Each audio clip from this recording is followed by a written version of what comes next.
కుజగ్రహ మార్పు వల్ల మేషరాశి వాళ్ళకి చూసుకుంటే ఇక్కడ వీళ్ళకి జన్మ అష్టమాధిపతి అయిన కుజుడు మనకి ఈ 28 నుండి డిసెంబర్ 7వ తారీఖు వరకు ఈయన అష్టమ స్థానంలో తన స్వక్షేత్రంలో వృశ్చిక రాశిలో సంచారం చేయడం అనేది జరుగుతుంది. కాబట్టి స్వక్షేత్రంలో సంచరిస్తున్నప్పుడు ఇక్కడ ఈయనకి అందులో అష్టమ స్థానం అయింది కాబట్టి చిన్న చిన్న ఇబ్బందులు అంటే శారీరక ఇబ్బందులు, అనారోగ్య సమస్యలు, అలాగే అనవసరమైన ప్రయాణాలు లేదా అనుకోని ట్రాన్స్ఫర్లు అవ్వడం, కుటుంబానికి దూరంగా ఉండడం ఇలాంటివి కలుగుతూ ఉంటాయి.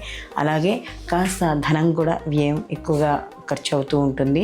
ఎవరితోనైనా మాట్లాడేటప్పుడు లేదా చేసే వృత్తి ఉద్యోగ వ్యాపారాల్లో కూడా కాస్త ఒడిదుడుకులు అనేవి ఉంటాయి.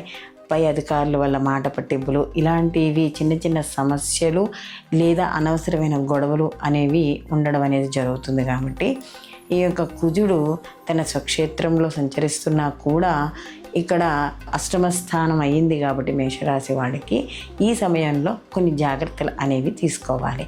ముఖ్యంగా వీళ్ళు అనవసరమైన గొడవలకు వెళ్ళడం లేదా అక్కర్లేని విషయాల్లో కలవజేసుకోకపోవడం, అలాగే సలహా అడగకుండా సలహాలు తీసుకోవడం ఇలాంటివి చేయకూడదు. విద్యార్థులు కాస్త కష్టపడి చదువుకోవాలి. స్త్రీలు అయితే ఏవైనా బీపీ ఇలాంటివి ఉన్నవాళ్ళు కొంచెం జాగ్రత్త అనేది వహించాలి.